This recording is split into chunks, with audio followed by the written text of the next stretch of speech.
अमरावती शहर में बेलोरा हवाई अड्डे का विकास कार्य 13 साल से शुरू होने के बावजूद अभी तक पूरा नहीं हो सका। इस मामले में बॉम्बे हाईकोर्ट की नागपुर बेंच ने विकास कार्य प्रलंबित होने और फंड को लेकर सवाल किया है।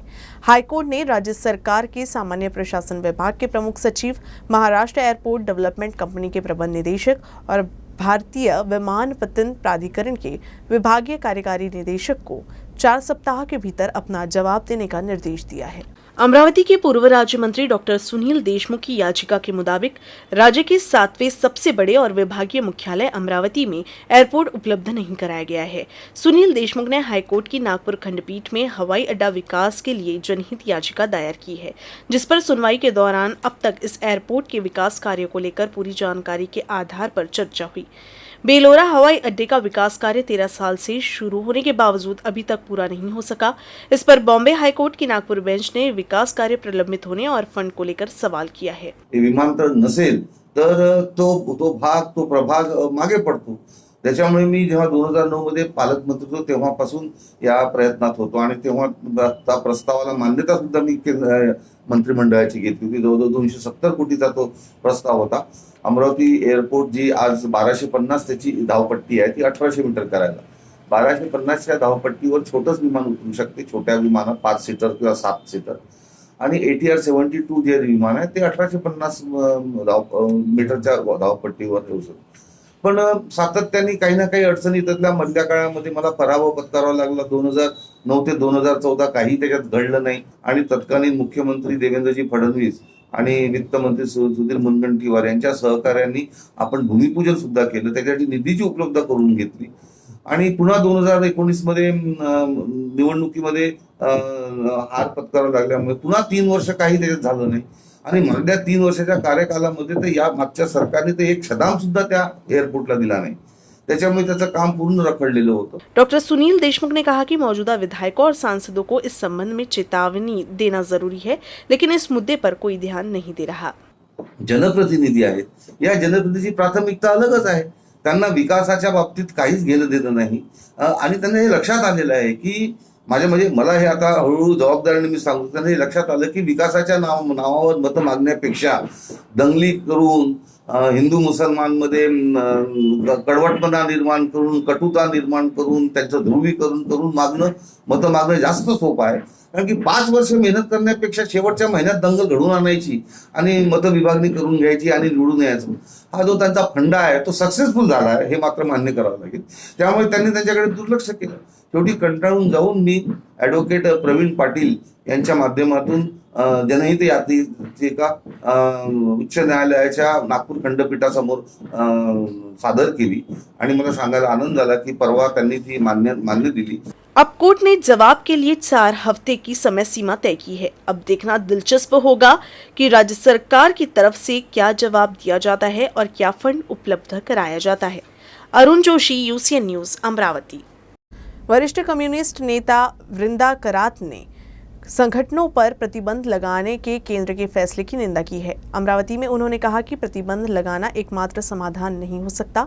हिंसक या असामाजिक गतिविधियों को अंजाम दिया जाता है तो तत्काल कार्रवाई की जानी चाहिए, लेकिन दुर्भाग्य से ऐसा नहीं किया जाता। उन्होंने भाजपा और RSS की भी आलोचना की। भारत की कम्युनिस्ट पार्टी मार्क्सवादी जिंदाबाद जिंदाबाद जिंदाबाद।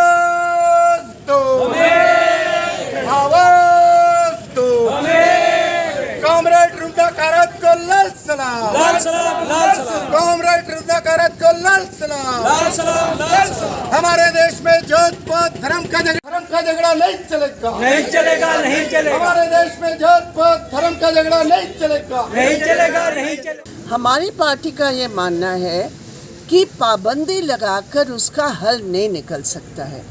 RSS पर पाबंदी लगी थी, कितने बार लगी थी? 2 या 3 बार लगी थी, लेकिन RSS अलग अलग नाम लेकर वो अपना काम करते रहे।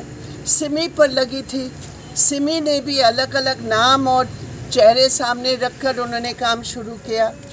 तो इसका हल 2 सवालों को लेकर है। एक, जो हमारे देश के कानून, मौजूदा कानून है, उसको सही इस्तेमाल करके सख्त से सख्त कार्रवाई करे जब भी इस प्रकार की हिंसात्मक कार्रवाई हो। मां सरस्वती के बारे में एनसीपी नेता छगन भुजबल के बयान के विरोध में भाजपा महिला अघाड़ी मोर्चे ने अमरावती में आंदोलन किया। इस दौरान छगन भुजबल के बयान का निषेध करते हुए मां सरस्वती की पूजा और आरती की गई।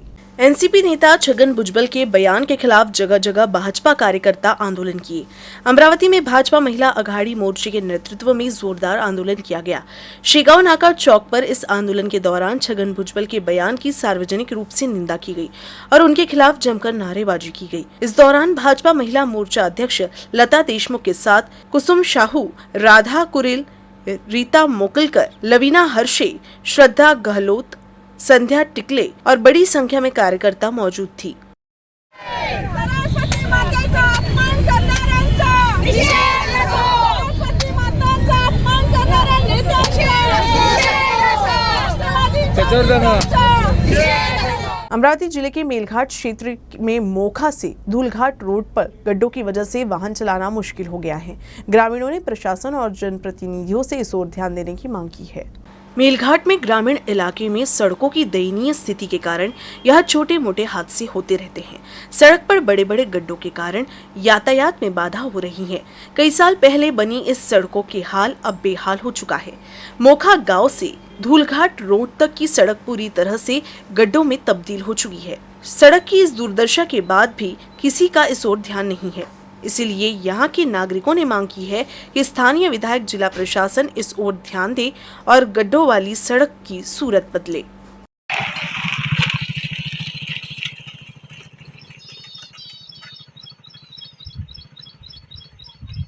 राष्ट्रसंत तुकडोजी महाराज की 54वीं पुण्यतिथि पर गुरुकुंज मोजरी में इस बार भव्य आयोजन होने वाला है। इसके लिए श्री गुरुदेव मानव सेवा छात्रावास के विद्यार्थी अभी से तैयारी में जुट गए हैं। पूज्य राष्ट्रसंत श्री तुकडोजी महाराज की 54वीं पुण्यतिथि 8 अक्टूबर से शुरू होने जा रही है। अमरावती के गुरुकुंज मोजरी में अभी से तैयारी चल रही है। श्री गुरुदेव मानव सेवा छात्रावास के सैकड़ों छात्र इस रैली की तैयारी कर रहे हैं। पिछले 2 साल से संत की पुण्यतिथि कोरोना संक्रमण के कारण बहुत ही सरलता से मनाई गई थी, लेकिन इस वर्ष संत तुकडोजी महाराज की पुण्यतिथि धूमधाम से मनाई जाएगी। इसके लिए सभी तैयारियां शुरू कर दी गई हैं और पूरे महाराष्ट्र से लाखों से अधिक गुरुदेव भक्त इस उत्सव में शामिल हो सकते हैं।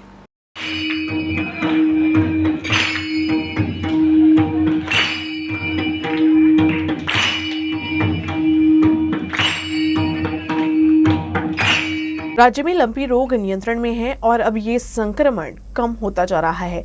राजस्व एवं पशुपालन मंत्री राधाकृष्णन विखे पाटिल ने बताया कि जल्द ही इस बीमारी पर काबू पा लिया जाएगा। ये बात उन्होंने अमरावती जिले के दौरे के दौरान। राज्य के राजस्व एवं पशुपालन मंत्री राधाकृष्णन विखे पाटिल अमरावती जिले के दौरे पर है। इस दौरान उन्होंने वरुड़ तहसील के शेंदुरजना घाट गांव में लंपी संक्रमित मवेशियों का निरीक्षण किया। उन्होंने कहा कि राज्य में 72 लाख मवेशियों का टीकाकरण किया जा चुका है और अगले 15 दिनों में 90 से 100% टीकाकरण पूरा हो जाएगा। 1 माह पहले मेलघाट के एक गांव में लंपी से कई जानवर संक्रमित हुए हैं।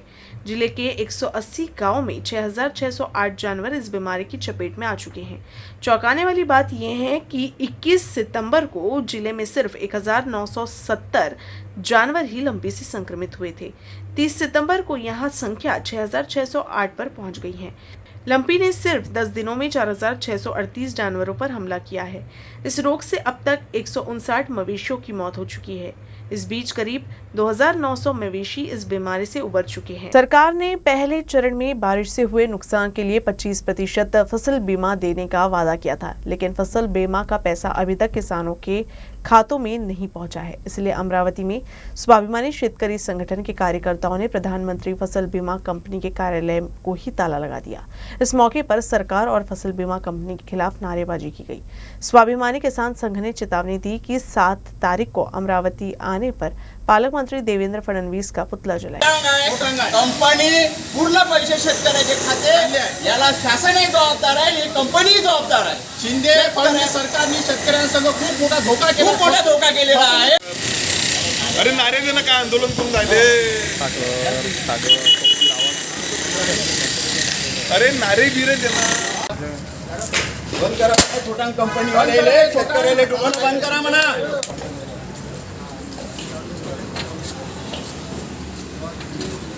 शेतकऱ्यांची खूप मोठी फसवणूक झाली आहे. विमा कंपनीने शेतकऱ्यांची फसवणूक केली आहे. सरकार आणि विमा कंपनीचे साठालोटा दिसून येत आहे. आणि महत्त्वाचा विषय असा आहे की महाराष्ट्र सरकारने शेतकऱ्यांच्या खात्यामध्ये जे 13,600 रुपये टाकण्याचं जे आश्वासन दिले होतं दसऱ्याच्या पूर्वी, अजूनपर्यंत शेतकऱ्यांच्या खात्यामध्ये पैसे जमा झाले नाही आहे. आणि अमरावती जिल्ह्याला पालकमंत्री मिळून 8 दिवस झाले, पण अमरावती जिल्ह्याचे पालकमंत्री देवेंद्र फडणवीस अजूनपर्यंत अमरावती जिल्ह्यामध्ये दाखल झाले नाही आहे. त्यांचा चेहरा अमरावती जिल्ह्यातल्या कास्तकारांना दिसला नाही आहे. त्यासाठी आम्ही 7 तारखेला अमरावती जिल्ह्यामध्ये पालकमंत्री येत आहे, त्याचा आम्ही पुतळा जाऊन त्याचा निषेध करणार आहे. दरियापुर अंजनगांव मार्ग पर लेहगांव फाटा के पास एसटी बस की टक्कर में एक युवक की मौत हो गई। मृतक का नाम प्रशीक संतोष खांडेकर है। वो 19 साल का था और कापूस तलनी में रहता था। जब वो अपने दुपहिया वाहन से दरियापुर की ओर जा रहा था, तभी वाहन को ओवरटेक करने का प्रयास करते हुए वो सामने से आ रही एसटी बस से जा भिड़ा। इस हादसे में युवक के सर में गंभीर चोटें आईं। पूर्व मंत्री डॉक्टर रंजीत पाटिल उसी रास्ते से अंजनगांव जा रही थी, तभी उन्होंने वाहन रोका और घायल युवक का इलाज कराने की कोशिश की। युवक की हालत गंभीर होने के कारण उसे तुरंत एक ऑटो रिक्शा में डालकर उपजिला अस्पताल में भर्ती कराया गया, लेकिन इलाज के दौरान उसकी मौत हो गई। दरियापुर पुलिस आगे की जांच कर रही है।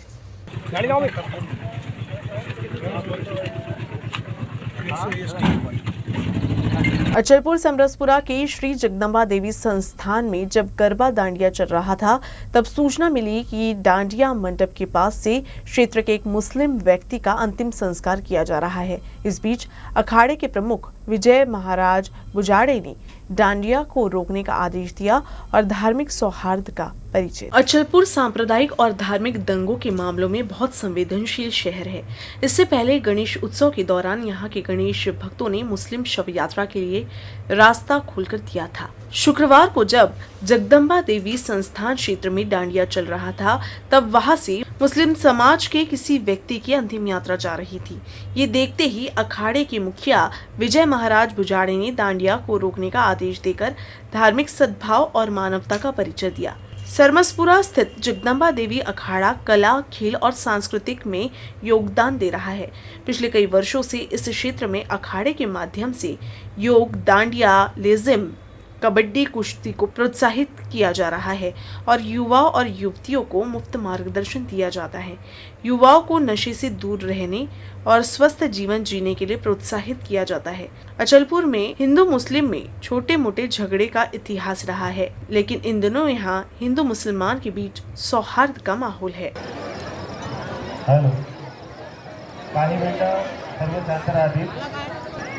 आम्ही जगदंबा व्यायाम शाळेचा सदस्य मनोज बुचाळे। आम्ही दरवर्षी श्री जगदंबा दुर्गादेवी संस्थानच्या प्रांगणात श्री जगदंबा व्यायाम शाळेतर्फे दांडियाचा कार्यक्रम आयोजित करत असतो, परंतु आजच्या दिवशी मुस्लिम समाजाच्या व्यक्तीची मयत इथे येत होती। त्याची माहिती आमचे प्रमुख विजय महाराज बुजाळे यांना त्याची माहिती मिळाली आणि त्यांनी लगेच येऊन आम्हाला सांगितले की दांडिया थांबवा।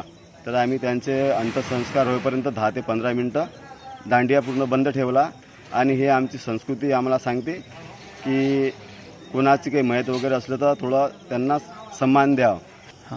हिंदू संस्कृतीप्रमाणे आम्ही वागलो आहे आणि हीच खरी माणुसकी आहे। अमरावती जिले के अंजनगांव दरियापुर रोड पर पुरातन श्री मुरहा देवी मंदिर संस्थान में नवरात्रि में दूर दूर से भक्त पहुंच रही हैं। यहाँ महात्मा गांधी भी आए, लेकिन किसी कारणवश वो देवी का दर्शन नहीं कर पाए थे। अंजनगांव दरियापुर मार्ग पर श्री मुरहा देवी संस्थान पर भक्तों की अपार श्रद्धा है। इस देवी माँ के बारे में कई कथाएं भी प्रचलित है। सैकड़ों साल पुरानी इस मूर्ति का नवरात्रि में दर्शन करने के लिए भक्त दूर दूर से आते हैं। महात्मा गांधी भी इस देवी के दर्शन के लिए दिल्ली से अमरावती आए और अमरावती से अंजनगांव के लिए रवाना हुए थे, लेकिन रास्ते में भारी बारिश हुई और कानून व्यवस्था की समस्या को देखते हुए महात्मा गांधी को बिना दर्शन किए वापस लौटना पड़ा था। 29 दिसंबर 1933 के एक पत्र में भी इसका जिक्र है। उस समय महात्मा गांधी ने क्या लिखा था, इस पर एक नजर डालते हैं। मुझे दुख है कि मैं अंजनगांव गया तो भी जिस मंदिर के हरिजनों के लिए खुलने पर मैंने धन्यता का ये तार पुणे से किया था, उनके दर्शन के लिए मैं नहीं जा सका। मुझे उम्मीद है कि हरिजन भाई बहन मंदिर का उपयोग करते हैं और उनके उपयोग से दूसरे हिंदू वहां जाने से हिचकिचाते नहीं होंगे। मेरी ये भी उम्मीद है कि तुलसाबाई ने जो जमीन दी है उसका भी सही उपयोग हरिजनों के लिए होता होगा। इस संबंध में मंदिर के ट्रस्टी ने भी जानकारी दी। गांधीजींच्या आव्हानाला एका खेडेगावातील लहानशा मंदिराने प्रतिसाद दिला आणि तत्कालीन तहसीलदारांच्या उपस्थितीत 400 ते 500 हरिजनांनी या मंदिरामध्ये प्रवेश केला। तसं तहसीलदारांचं पत्र आमच्याकडे उपलब्ध आहे। ही वार्ता जेव्हा गांधीजींना समजली तेव्हा गांधीजी इथे यायला निघाले, अंजनगावपर्यंत आले, परंतु रस्त्याची वगैरे सुविधा नव्हती, पाऊस आला म्हणून त्यांनी चिखलदऱ्याला दौरा ठरवला। पण अंजनगावच्या रेस्ट हाऊसमधून इथे ट्रस्टींच्या नावाने एक पत्र दिलं गांधीजींनी आणि त्या पत्राचा सारांश असा आहे की एका खेडेगावामध्ये एवढं विशाल धोरण ठेवणारं विश्वस्त मंडळ आहे आणि याचा मला आनंद होतो आणि असंच कार्य पुढे चालत राहावं यासाठी त्यांनी शुभेच्छा दिलेल्या आहेत। ते गांधीजींचं पत्र सुद्धा ट्रस्टकडे उपलब्ध है। अमरावती में श्री सक्कर साथ गुजराती नवरात्रि महोत्सव मंडल का 75वां अमृत महोत्सव वर्ष होने से इस बार भव्य आयोजन किया जा रहा है। श्री सक्कर साथ गुजराती नवरात्रि महोत्सव मंडल का 75वां अमृत महोत्सव वर्ष होने से सभी छोटे बड़े कार्यकर्ता पिछले लंबे समय से तैयारी में जुटे थे। ये मंडल अपने शालीन और परंपरागत वाद्य गायन पर गरबा रास के आयोजन के लिए विदर्भ में प्रसिद्ध है। मंडल के कोषाध्यक्ष हितेश थड़ीसर ने बताया कि 1948 में मंडल की स्थापना की गई थी। उन्होंने बताया कि इस बार नवमी पर देवी की भव्य रजत प्रतिमा को पालकी में सजाकर नगर भ्रमण का आयोजन किया गया है।